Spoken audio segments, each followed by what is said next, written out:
Welcome to the Goddesses of Social Work podcast, hosted by Renita Ray Davis, licensed clinical social worker, board-approved social work clinical supervisor, and facilitator of the Goddesses of Social Work supervision community. Join us as we travel through the social work journeys told by the Goddesses of Social Work community members, past and present, as they make their way toward clinical licensure. Welcome to the Goddesses of Social Work podcast and our special series highlighting speakers and guests of the upcoming Affirming Our Presence Behavioral Conference, June 20th to the 23rd, 2024 in Plano, Texas. I am your host, Renita Ray Davis, and I'm here today with Portia S. Rouse, LCSW-C, who will be a panel speaker at the Affirming Our Presence Conference. Portia S. Rouse, the SOULcial Worker, meaning she does what she can from her soul to make yours feel whole. Portia is an alum of Johnson C. Smith University, where she began her social work journey. She moved to Baltimore for graduate school, and though licensed in Maryland and in North Carolina, identifies herself first as a Baltimore social worker. Why? Because if it wasn't for Baltimore, she wouldn't be as great of a social worker as she is today. Portia currently serves in many social work roles, but her greatest role is to be something and someone to herself before she can be anything to anyone else. Welcome to the show, Portia. Thank you so much for having me. I appreciate you. And I know that you're about to ask me these questions, but I wanted to give you your flowers because you are doing so many interviews and you are awesome as well. So thank you so much for doing this and having me today. Thank you, Portia. I appreciate that. I am about to ask you a bunch of questions. It's my favorite thing to do. I actually, though, Portia, loved reading your bio, and I love the tagline, SOULcial Worker. Can you tell me more about where that came from? So I actually used to say I do everything from my soul to make sure yours is whole. And then I realized I wasn't practicing what I preach by setting boundaries and teaching others to do that as well. So I switched it up and I said, I do what I can for my soul to allow you to be in a space where yours is whole as well. So that's where social worker came from. I know other people use it now, but I definitely have been using it for a very long time. But I'm very passionate about social work. I love all things social work related. Sometimes I'm like, do I really want to continue social work? And then I go even deeper into social work. So that's where it came from. I used to have a business called Minds Over Matter, and I closed it, and it's still social worker still stuck with me. So some people might not know my name, but they'll remember social worker. I love it. Some other people might be using it, but I had never seen it before. When I saw it, I was like, oh, I love that so much. But you know what I love about your answer, Portia? I was telling others to do this, but I wasn't doing it for myself. And I talk to social workers about that all the time because that's where imposter syndrome comes from. Like we'll tell our clients to journal, or we'll tell them to exercise, or to do the things that help with their mental health and their well-being, but we're not practicing it. And so it sounds like you start taking care of your soul, and now you can more easily help others take care of theirs. Right, exactly. I Mhm. love that so much. And so you are in Baltimore. Are you going to tell us why Baltimore made you a Baltimore social worker? But I am an NFL fan and I love me some Lamar Jackson. Do you ever Yes, see Ravens him? Nation. Yes. So I have personally never seen Lamar, but I do know that he is in the community a lot. So I do love that about the Ravens, that they really show up in our communities. They show up in our schools and they really just look out for the community holistically. They go to the same restaurants we go to. So I love me some Ravens, Ravens Nation, and we're gonna win this year, okay? Yes, yes, we're gonna win. And his mama is doing some amazing things, this beautiful Black queen as well. Okay. So if you ever see her, wave for me. I sure will. Now I love me some Zay Flowers, so I love Yes, Zay. I don't know yes. why he just make everybody love him a little I bit. love it. I love it. It just sounds like Baltimore is such a great place to live. And so before I jump in, because I want to know how Baltimore made you such an amazing social worker, you can get to that, but please just let's go ahead and dig into your social work journey. Okay, sure. So I have my bachelor's of social work from Johnson C. Smith University. And what I tell everybody is the absolute truth. Johnson C. Smith made me a social worker, period. And the University of Maryland, Baltimore taught me how to navigate white spaces that were not built for us. So I did not have a grand graduate school experience, but I did have an amazing experience at Johnson C. Smith. And everything I learned, I was able to utilize in graduate school and as a social worker.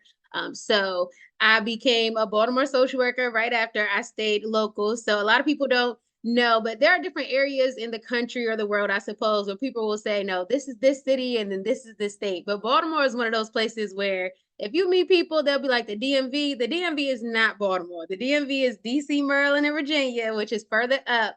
But Baltimore is Baltimore. So it's completely different. We live a different lifestyle here. We learn different things here. The different lingo here. Being a Baltimore social worker and in the community has been one of the most amazing experiences. And I say that because that means I can be a social worker anywhere because I'm a Baltimore social worker. Because they will vet you immediately and teach you how to take things and run with it. So I'm very prideful about being a Baltimore social worker versus just licensed in Maryland, because there are different places in Maryland that don't experience what Baltimore experiences. But Baltimore is a gem that's hidden in plain sight. It's so much treasure here, and people don't want to honor Baltimore because they've seen The Wire, or they see what's on the news, or they hear about the uprising, and they say that it was rioting, but it really was an uprising. And it was actually amazing how it came together. Maybe everything wasn't amazing that came out of it, but it was amazing how it came together. And there's so much talent here that people just forget. Absolutely. You know what? I resonate with that so much because that's how I feel about New Orleans. There's Mhm. New Orleans and then there's Louisiana. Yeah. You can say you're from New Orleans, but or you can say you're from Louisiana, but are you from New Orleans? And their Right. experience with Katrina and all of that has really defined that, well, even before Katrina, but really defined that city, and it separates them from all of Louisiana. And so I love that Baltimore has its own culture and image outside of Maryland. I want to learn so much more about the uprising and your role as a social worker. But before we even go there, how did you know about, because of course you went to Johnson C. Smith University, got your BSW, but a lot of people don't even know what social work is before they go into, their major. How did you know that you wanted to be a social worker? So, sometimes you meet social workers and they say, I've experienced the social services system.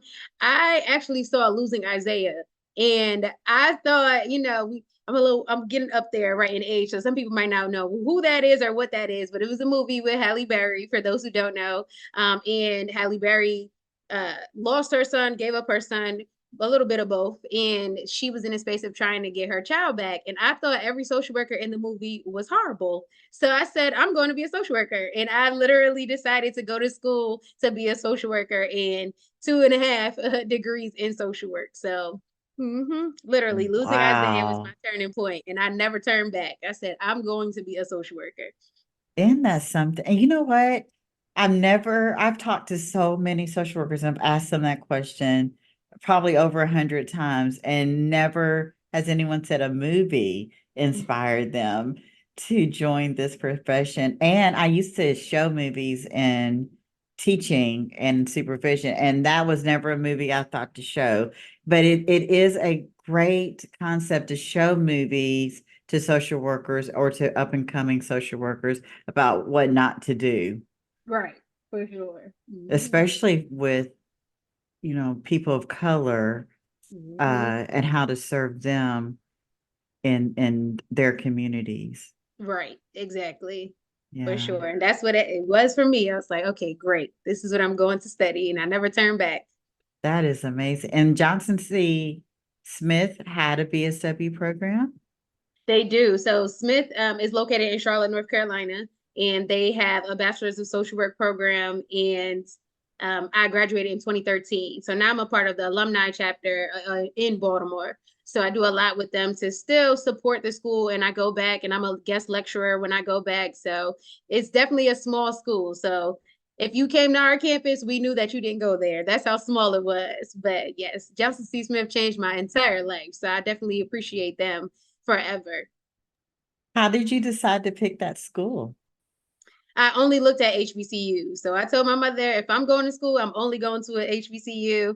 And I thought North Carolina was hot year round because I'm originally from the South Bronx, and then we moved to Buffalo in the latter part of my childhood. So when we moved to Buffalo, if you don't know, Buffalo is all snow.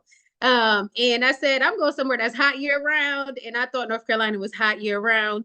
It's not, but it's not Buffalo. So it worked for me. So I chose Johnson C. Smith. Wow, you went a long way from home and you went to the South. Was that a culture shock for you? Yes. So people assumed that we were from like DC. I was so offended back then. I was like, DC, I'm a New Yorker. And you know, New Yorkers think they're the best people in the world. I mean, we are, but still. So it was a culture shock because there were different things that were expected in the South that were different from up north. So respect itself actually looked different. Religion looked different. So I grew up in a space where my mother was exploring what her religion was, and she allowed us to explore that as well. But I didn't go to church consistently. So I'll never forget my freshman year, I accidentally led a demonstration. So what happened was they practiced a new thing called boot camp. And boot camp, they had things that were mandatory for freshmen to go to under the new administration. And one of the things that was mandatory was to go to church. And I've always grew up in advocacy. So I asked the question in our public forum, how can you make someone go to church? Because you don't know if everyone goes to church. And it wasn't just because of me not going consistently. It was because there might be someone who's Muslim, for example, or someone who is of a different faith. What does that look like? And the response was, oh, because you're an atheist. And I was like, oh my goodness, I've never experienced or heard anybody accuse me of that before. So this is the accidental demonstration part. So I walked out, but when I walked out, I didn't know everyone was going to walk out. So I walked out and all of the freshman class also walked out. So I did end up accidentally leading that demonstration. But it was definitely a culture shock in that aspect. And it was something everybody remembered. But it was a culture shock there, but it also, I'm very big on honoring my mother. So when I met people who were saying like ma'am and sir, I was raised to believe that we say that if we are going to say that, it's for other Black people. It's not for people who are not Black, because it comes with a different connotation. But I did pick that up. So now I say that all the time, and people are like, oh my gosh, please stop saying that to me. But it's something that I didn't want people to think my mother didn't raise me right. So that is something I picked up and something I valued a lot. And I liked the biggest culture shock was everybody speaks. So that was the biggest thing. Like strangers will speak to you, people will speak to you. And that was the biggest thing, because being originally from the Bronx and then moving to Buffalo, we mind our business, we keep moving, we move real fast. So in that people don't walk. That was a lot. Like a lot of the students don't walk, and I walked everywhere. So I believed I could walk anywhere. We tried it one time and we realized that we cannot walk everywhere. We learned quick. We just turned around. We didn't even make it halfway, but it was a culture shock, but it was something I'll always value, because there are different things from the North and the South and from different places in the world that I do value and agree with. So You were born a social worker, weren't you? It's your freshman year and you already are accidentally having demonstrations and you hadn't even taken your first social work class. You were literally right, literally. born a social worker. I love that. But it wasn't my first protest. So I actually Mm. protested in high school.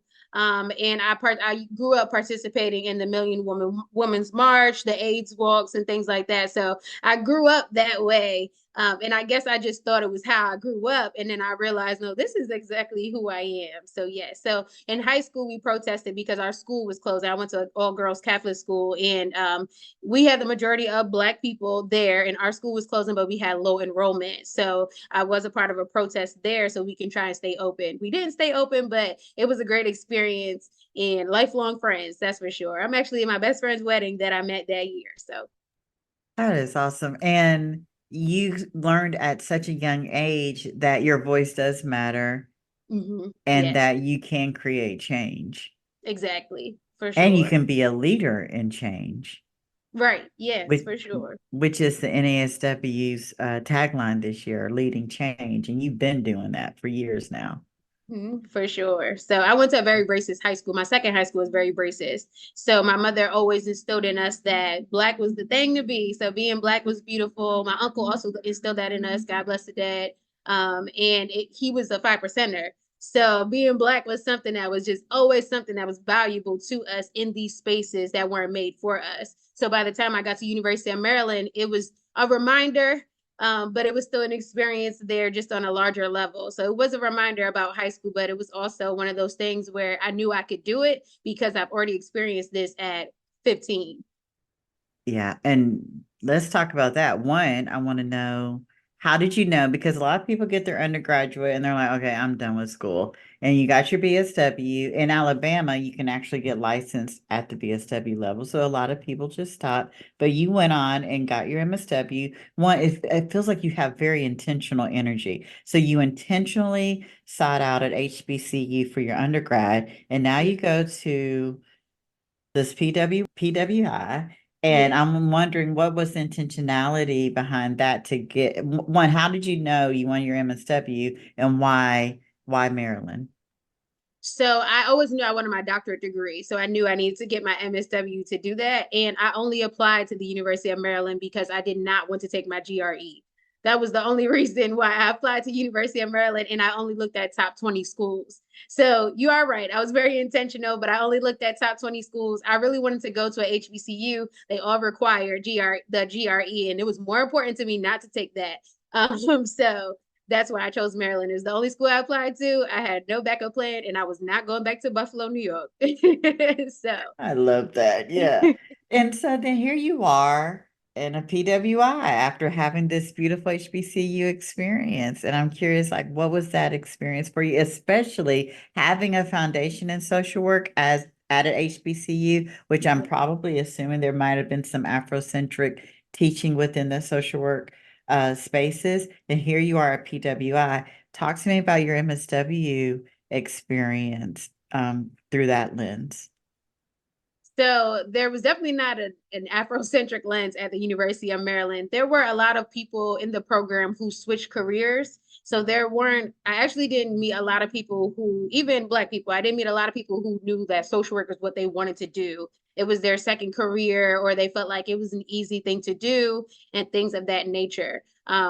University of Maryland actually didn't start developing cultural competency until, so my second year at university, I did the 2-year program. And I only did the 2-year program because I was told that my internship hours weren't equivalent to the University of Maryland standard. And I knew I only applied to Maryland. So I said, okay, but it wasn't true. But I said, look, this is the only school I applied to, and I'm not going back to the snow. So I will stay here. And this is what it is. So the second year was when Freddie Gray was killed. And when Freddie Gray was killed, or excuse me, unfortunately, it was also when Mike Brown was killed. So first, I believe it was Mike Brown. So I was the Organization of African American Social Workers chair. So I was the chair of that organization at the University of Maryland, and we had a bulletin board at the School of Social Work. I always say that so people can understand the depth of it. And on this board, we put Mike Brown's name all over the board. And the next day, someone defaced the board in the School of Social Work at the University of Maryland, and they put Police Lives Matters and Firefighters Lives Matters, and they crossed out Mike Brown's name at the time. So that was something that happened at the University of Maryland in the School of Social Work. And there were advocates who were already working on cultural competency classes and courses. So those did eventually come into place after I graduated. But that's the experience at University of Maryland. And then when Freddie Gray was killed, most people that worked at the University of Maryland lived in different parts of Maryland. They didn't live in Baltimore. They were scared to go places in Baltimore. They were scared to actually serve Baltimore City people. And they closed the school due to the quote unquote riots. And I've never thought I would be walking next to tanks and in the country, I suppose, but also in Baltimore City, I'm walking next to tanks. So it's something that it came natural because we had to do what we needed to do, but it also reminded you that this is the life we live. We are walking next to tanks that are not protecting us, but they're protecting buildings. So it was the culture of the city in the university rather of what that looked like. I think that people believe social work is easy excuse me, until it's time to talk to somebody who might want to die by suicide. Then it's like, oh, what do I do about that? Right. Or even macro. I feel like they put macro, but I was clinical macro. So I wanted the experience of both because I did get to study abroad at Johnson C. Smith on a full scholarship, and I did get to study abroad on a full grant at the University of Maryland.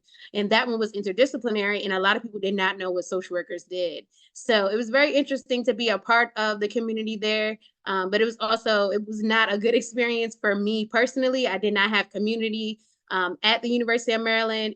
You are used to seeing people for 4 years straight. So nobody actually prepares you for graduating from college as far as seeing your friends, because my best friend in college was from Florida. So I'm used to seeing you since we were 18, and now I'm never going to see you, or I'm not going to see you for months at a time. So I think that was a culture shock. And then being a part of these systems, knowing that we live in a city that's beautiful, that's right here, that people are honoring.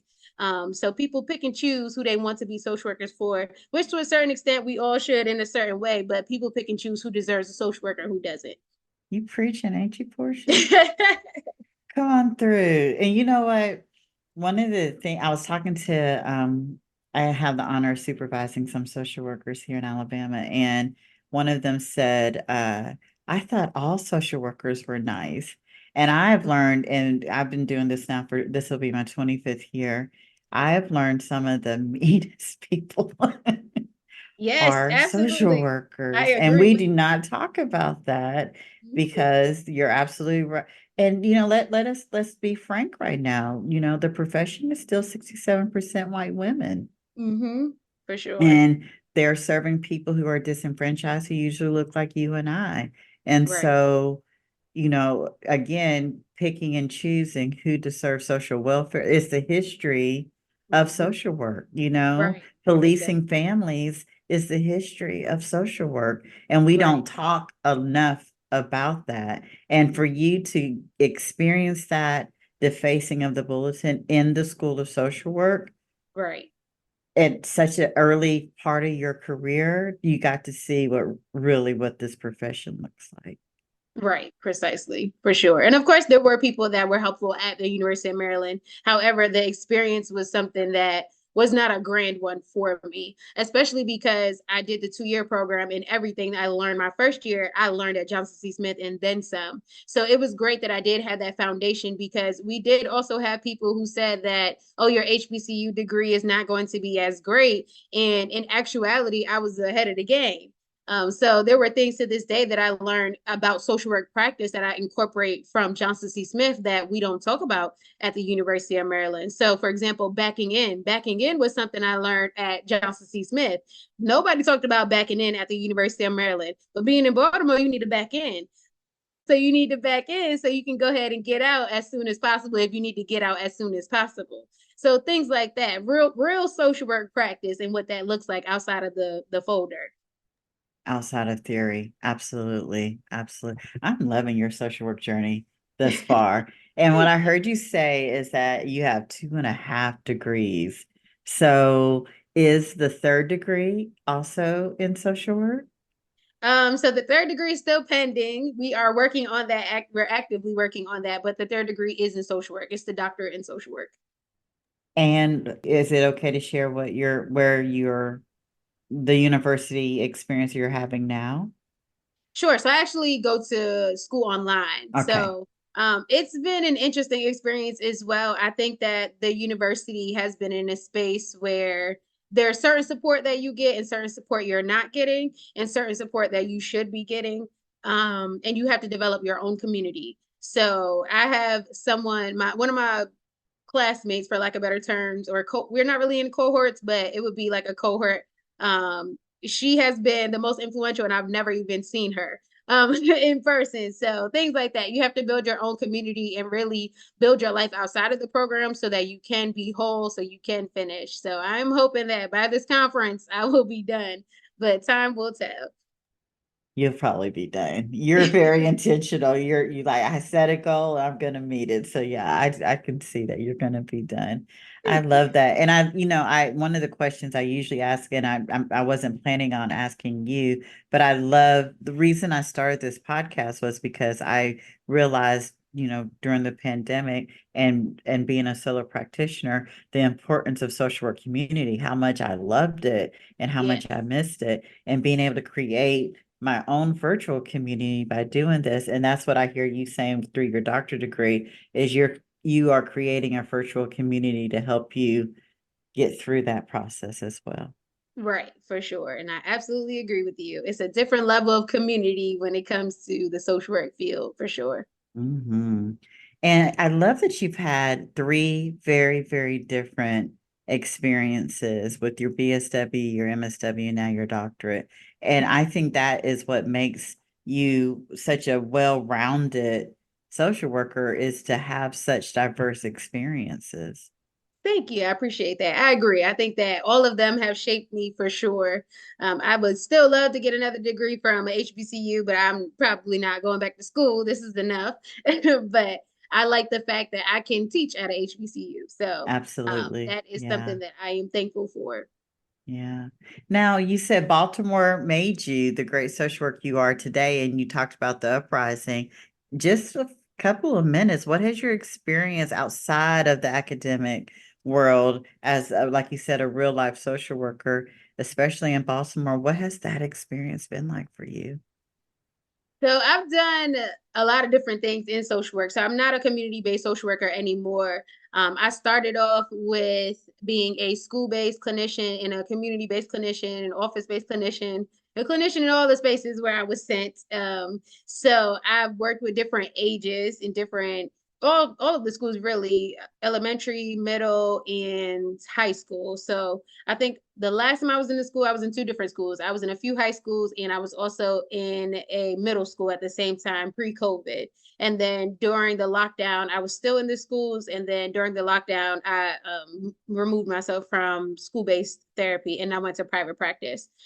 Social work has been very interesting. I've been in the detention centers. I think I really just enjoy listening to people who want to be listened to. And a lot of people don't even realize they want to be listened to. And I think that's been the best thing about being a social worker in Baltimore. However, I think you get experiences extremely young consistently here. So some things that I feel other social workers might get in different cities and areas, even in Maryland, they might get experiences here and there, and we get experiences back to back. So gun violence is something that is huge here, unfortunately, like Chicago, a Detroit, a Philly, a Baltimore, these places will experience high rates of gun violence, and it comes back to back, and it's impacting ages young to old. So being in a space of being that type of social worker where there's a page here called, and I don't know if it still exists, but it was called Murder Inc. on Instagram, and they would just post different people who passed away in different situations that happened. So there have been times where, and it's so many, so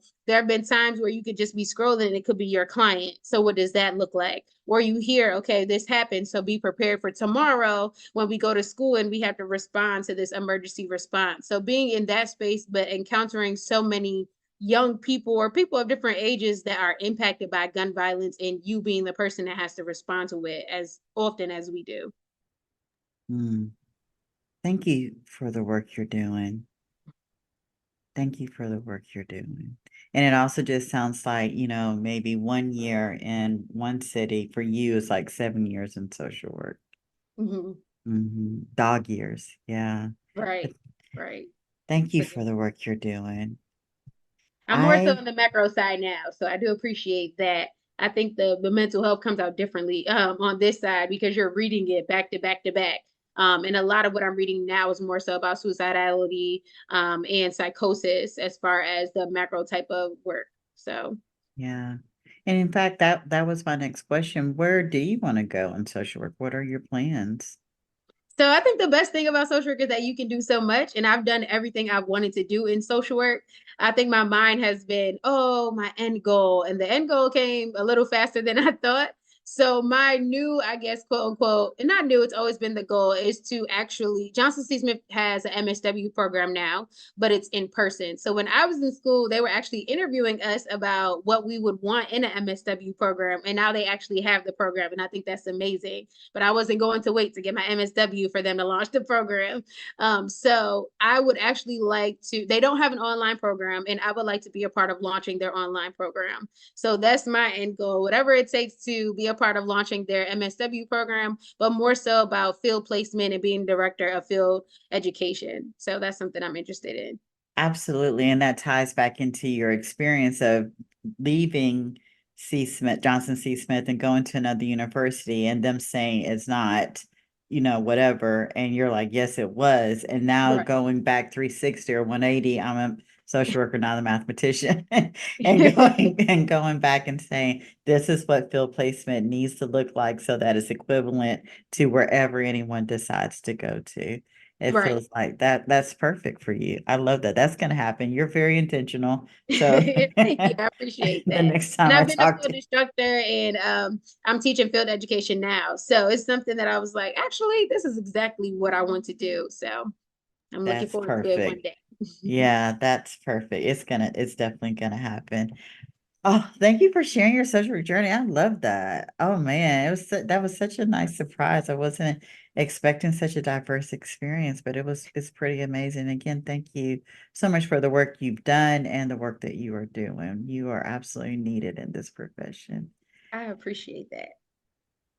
But the reason we're here is because of the Affirming Our Presence Behavioral Health Conference.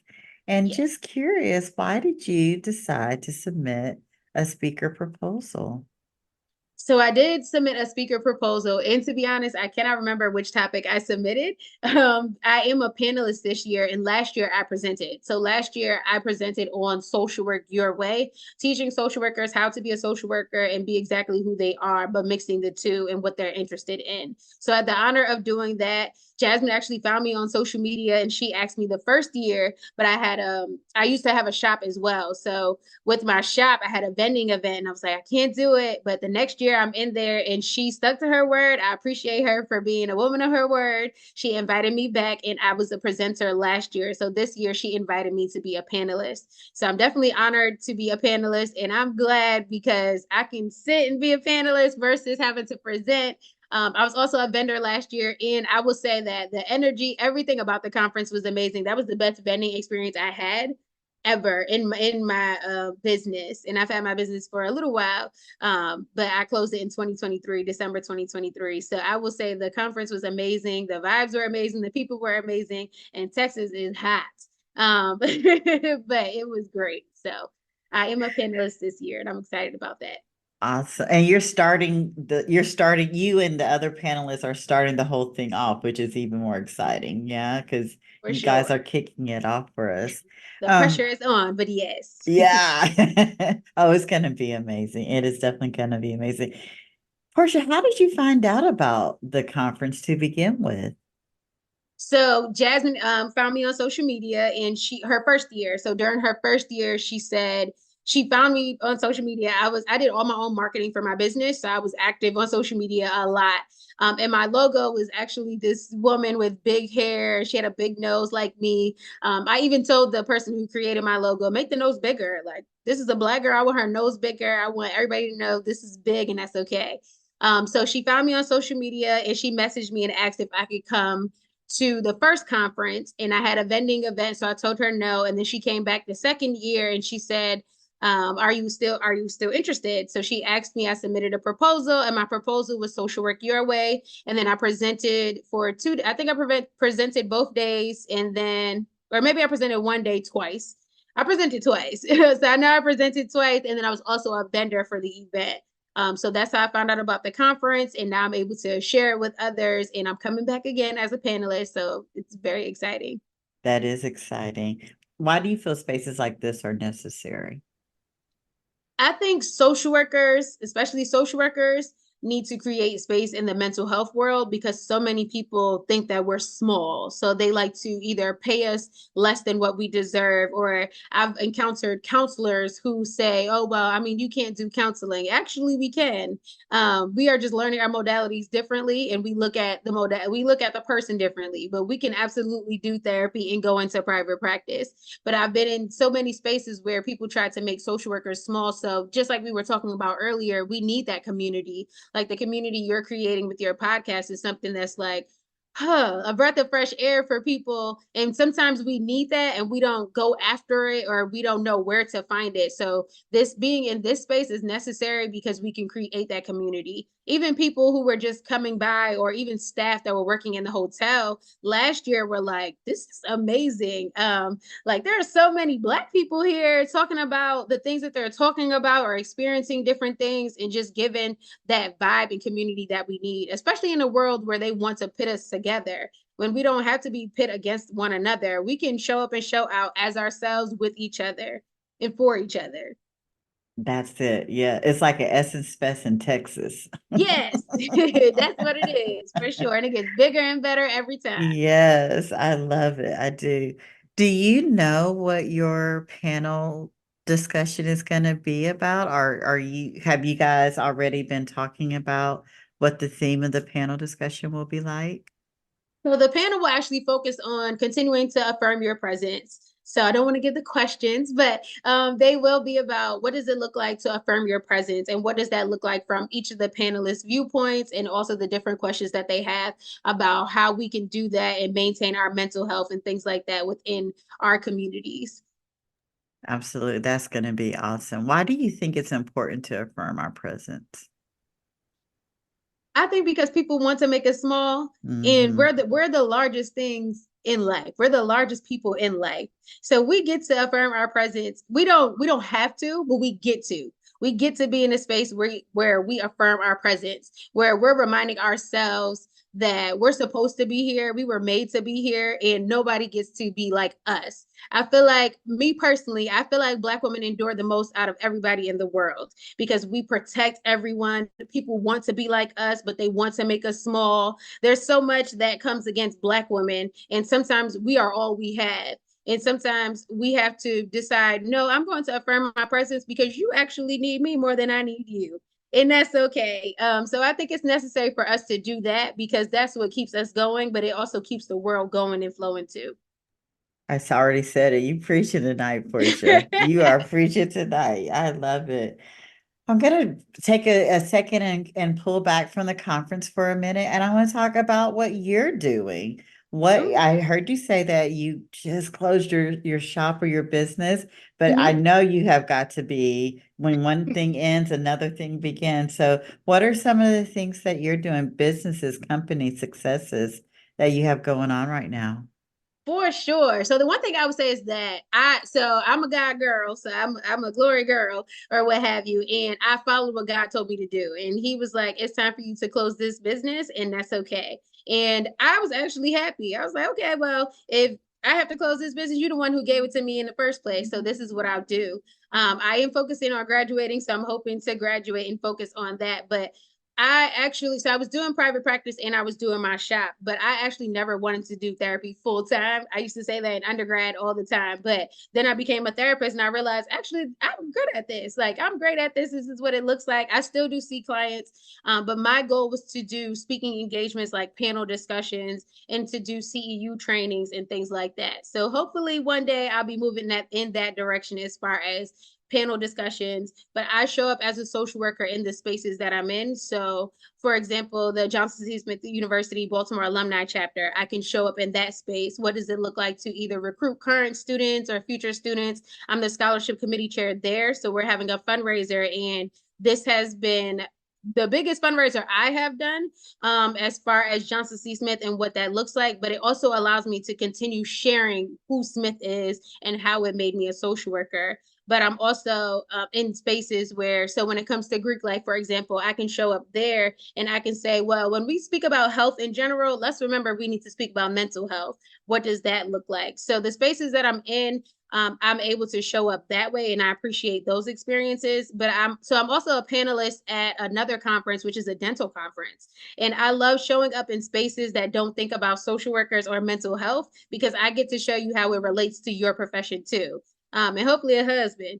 But but I enjoy this space because everyone is going to be there speaking about dental things and what that looks like. But how are you taking care of yourself while you taking care of everyone else and what that looks like? So I appreciate those type of spaces and showing up in that way. And honestly, I'm always a leader. So I wanted to be in a space where I got to focus on what life looks like to fulfill me, but people are still able to find me and follow me on LinkedIn. And I've never been, well, I don't want to say I'm not a master of anything, but I've had people say like, oh, you need to be a master of something and not a jack of all trades. But do I really?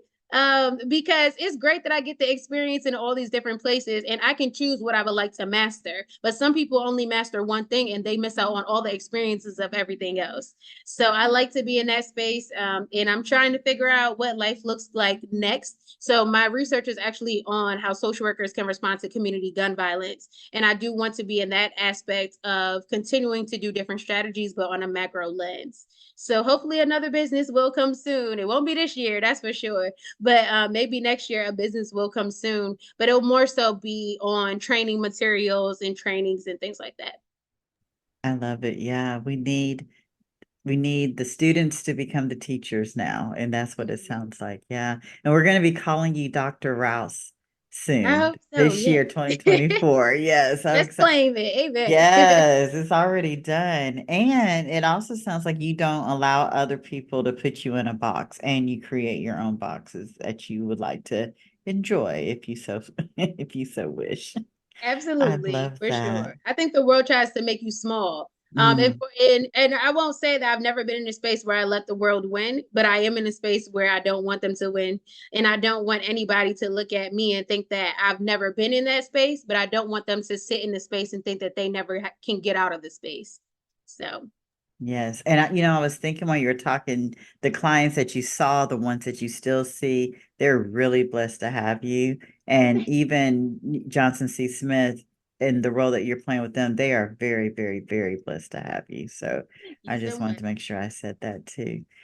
Portia, what is one belief about social work that you started on this journey with that you feel has changed the most for you? Ooh, that has changed the most. That's a great question. Let's see. I think that the one belief that I still have is that you can do so much in social work. I think the belief changed as far as how I'm going to go about it. So for me, I've learned throughout this journey that I can leave sooner than I have. So I've stayed in spaces where I feel like, well, there's so much more for me to do.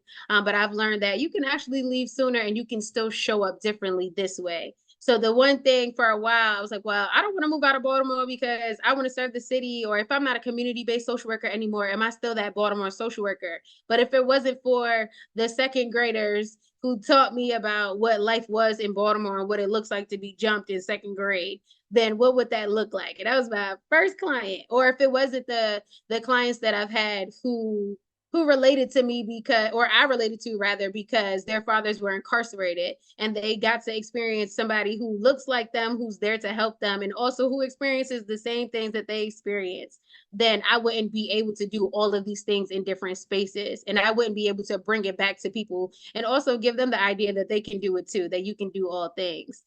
So I think that leaving spaces sooner is something that I've learned in social work, and that it's okay to pivot versus being in a space that says, oh, you left the city. It's kind of like people who leave their quote unquote hood. Like, am I still good because I left the hood? You're still good because you can serve differently. And because those experiences changes somebody else's mindset. And that's the best thing about it. Absolutely. I hope somebody listen. There's so many social workers I want to hear just this part in itself, because I talk to social workers who don't want to leave their clients or they feel like their agency needs them. But you saying you can leave and it's okay to Right. leave, and you can even serve in a greater, bigger way by leaving. but Right. they feel like they have to stay where they are, and leaving sooner than you expected to is such an important part of this social work journey. Yes, or you will burn out. Yes, you will. Yes, you will. I love it. That was such a great answer. Oh, it's been such a joy getting to do this with you. I'm so glad you said yes. I really am. But we are getting to our last question. And Okay. so, last two questions I'll say. What Mhm. are you looking forward to the most from attending the conference? And what do you hope attendees will gain from attending your panel discussion or the conference in general?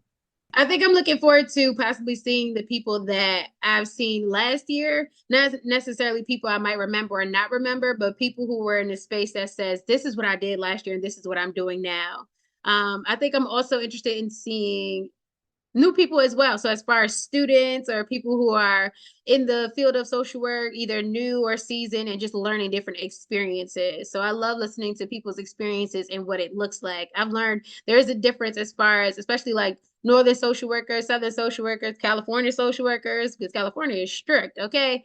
But just being in a space amongst people and energy, I think that it was very refreshing to be in this space last year. So I'm looking forward to feeling that again.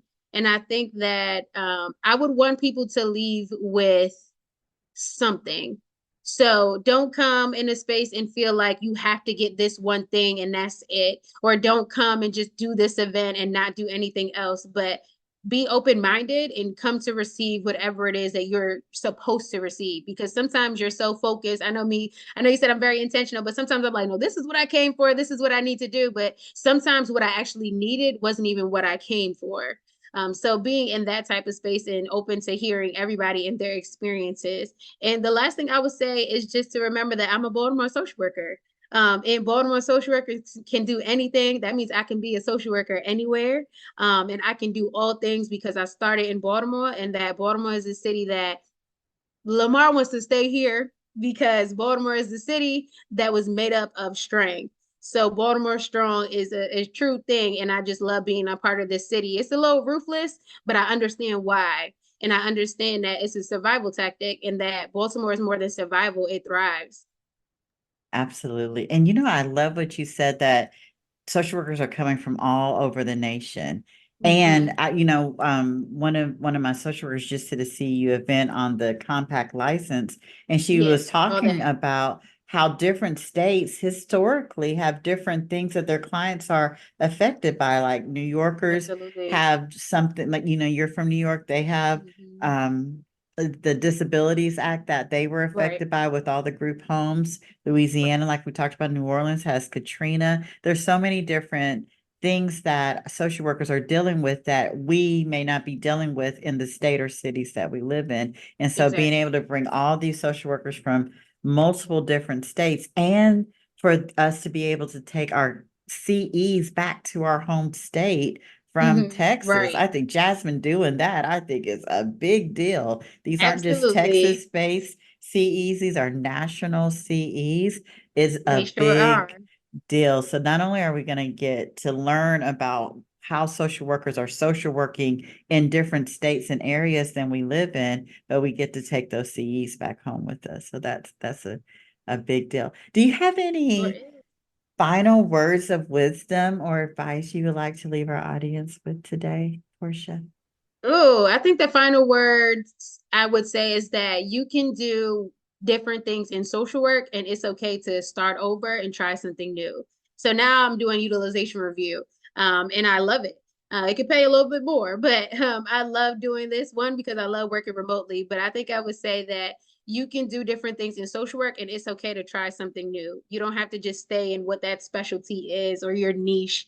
If you want to try something else in social work provides that for you, and it's okay to go after it. Absolutely. Absolutely. Yay. Portia, thank you so much for joining the Goddesses of Social Work podcast today. It has been a pleasure. It really Thank has. you. I appreciate you so much. You're amazing. And I hope that all of these continue to go well, but I know they will because you're the host. Yeah. Thank you for listening to today's episode of the Goddesses of Social Work podcast. We are glad you were here. If you liked this episode, please come back to hear more stories of the journeys through social work, and please leave us a review on Apple or Spotify. See you next time here on the Goddesses of Social Work podcast.